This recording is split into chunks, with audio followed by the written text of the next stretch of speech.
Terrorism, we have all heard it 1,000 times in the news, Terrorism. Global terrorism. Terrorism and fighting terrorism. in movies, and in political debates. Priority number one is protecting the American people and going after terrorist networks. We're also taking strong measures to protect our nation from radical Islamic terrorism. Terrorism will not go unpunished. Means that the fight against Islam is terrorism. As terrorism breeds terrorism. But how rarely do we hear the word tyranny?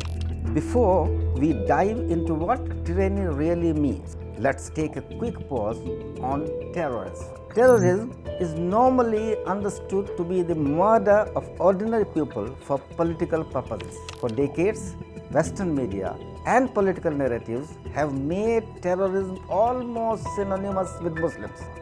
Radical Islamic terrorism. So say that Islamic terrorism. But the truth is, as we will see later, terrorism committed by non-Muslims is not only older, it is also far more widespread. I asked them, have you heard of the Sendero Luminoso? Have you heard of the Tupac Amaru, the Lord's Salvation Army, the Japanese Red Army, the Badr Meinhof camp? Most people have not heard of these organizations, which are also terrorist organizations. Now that we have cleared that up, let's turn to our real topic today, tyranny, and how Western powers have used it, justified it, and often hidden it behind big words like freedom and security. Enemies of freedom are making a desperate stand there, and there they must be defeated. Simply stated, there is no doubt Saddam Hussein now has weapons of mass destruction. Tyranny is the cruel and unfair use of power by a person or group or country to advance its larger aims of controlling or threatening others. The West claims itself to be the most civilized world mainly because of its superior technology and military power. And through these, the West tries to dominate the whole world. But it has used its development, wealth, and political clout to bring death and destruction almost everywhere.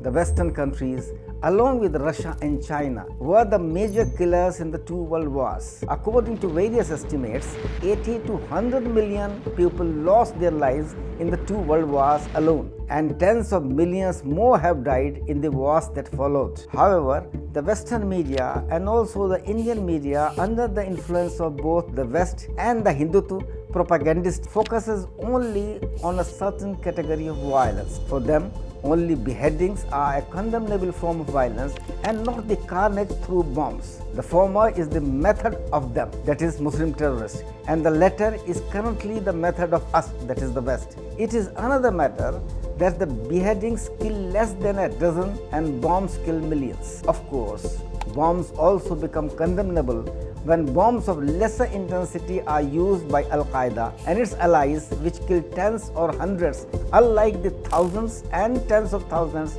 that the American, Israel, and British bombs kill. Al-Qaeda killed not more than 6,000 innocent Westerners, but America's war against terror of Al-Qaeda killed more than 2 million innocent Muslims. ISIS is also a creation of the West, which entered Iraq after its war against the Syrian government failed, despite huge support of Western weaponry, which was later used in Iraq.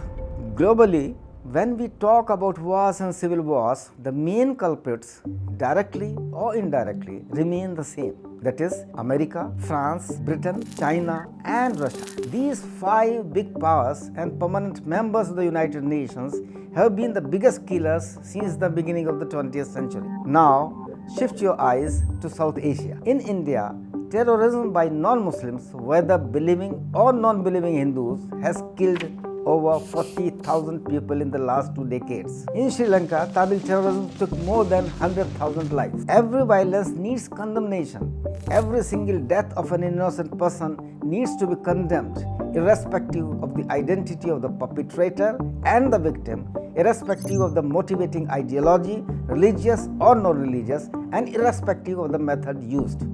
And the condemnation and response should be proportionate to the magnitude of violence rather than the identities of those involved. So, if the magnitude is taken into account, then let's ask, who should be condemned the most? Let's look at the facts related to what and who caused most violence. War and civil wars led by 5 major powers, especially America and its European allies, like in Afghanistan, Iraq, Libya, Syria, Ukraine, Vietnam. The current international legal system that increases the rates of murders due to lengthy litigation, absent threat of death sentence, and easy availability of weapons, as in America, political parties and communal groups that incite riots, such as in India, terrorism, which is more often the weapon of the weak in societies where majorities torture them. State terrorism and state-sponsored terrorism are much more dangerous than the terrorism of splinter groups. What is the US action in Iraq, if not the worst form of terrorism? What are Israel's actions against Palestinians and Lebanese, if not terrorism of the most tyrannical kind? According to a Jewish virtual library website report, since the beginning of the Israel-Palestinian conflict till 2021, around 24,000 Israelis, Jews, and around 94,000 Arabs or Palestinians have been killed. Other sources indicate a much higher difference in respective casualties. This is despite the fact that the Jews were the ones to capture Palestinian lands with the active connivance of America, Britain, France, and Germany. In the wake of October 7 attacks in 2023, even the Indian government and the mainstream media was labeling Hamas fighters as terrorists instead of freedom fighters. Even if the October 7 Hamas attacks are accepted as inhuman, they surely constitute a response to the much larger inhuman acts incessantly perpetrated against them for more than 70 years. And in the last 20 months, Israel has killed more than 70,000 Palestinians, most of them children and women. I believe that every death of an innocent should be condemned, but let us condemn every side as many times as many innocents it has killed. There has been absolutely no discussion and no attempt to find out what spawned this philosophy of terrorism. There was, as always, no debate whatsoever on the role of the West, particularly the US, in creating conditions that led to terrorism. There has been hardly any sane voice that would ask the question, why condemn terrorism unconditionally? To support the arguments I have made so far with facts, let's look at the statistics on violence caused by terrorism and the violence caused by the so-called war on terror. Attacks, both confirmed and suspected by Al-Qaeda, have resulted in fewer than 6,000 deaths worldwide. Now, let's look at what followed in the name of fighting terrorism. The US-led war on terror through invasions, drone strikes and bombings has led to more than 4.5 million deaths in Afghanistan and Iraq since 9/11.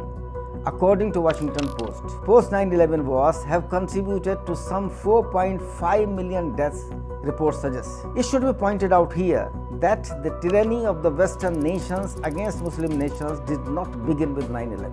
It goes much further back in history. So let's look at the numbers again and see just how deep this violence runs. In the 1980s, the Iraq-Iran war killed around 1 million people, with Saddam supported by the US. Israel's repeated attacks on Palestine, backed by the West, have killed thousands over decades. The Algerian Civil War, the Yugoslav conflict, the Arab-Israel wars, all deadly, all deeply influenced by Western powers. Even beyond the West, the Soviet invasion of Afghanistan killed over 1.3 million people, while Russia's war in Chechnya took 200,000 lives. So no, 9/11 wasn't the beginning. By then, the Muslim world had already been through decades of destruction, often at the hands of global superpowers. So, if terrorism has to be tackled, all the factors responsible for it must be attended to. Terrorists must be condemned.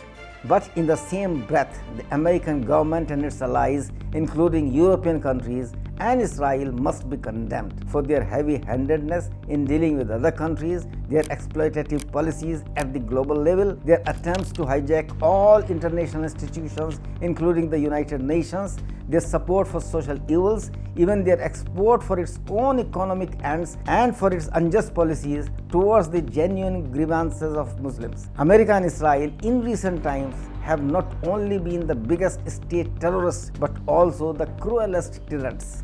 1 year of Israel's war on Gaza, and the US remains its biggest ally and largest supplier of arms. Well, Israel's close ally, the US, says it's sending additional military aid and deploying an aircraft carrier group in a show of support for Israel. US military assets closer to Israel. This would be a show of support for Israel. Finally, it has to be stressed that terrorism cannot be defeated in isolation. Terrorism and tyranny go side by side. Both have to be defeated simultaneously if peace has to prevail.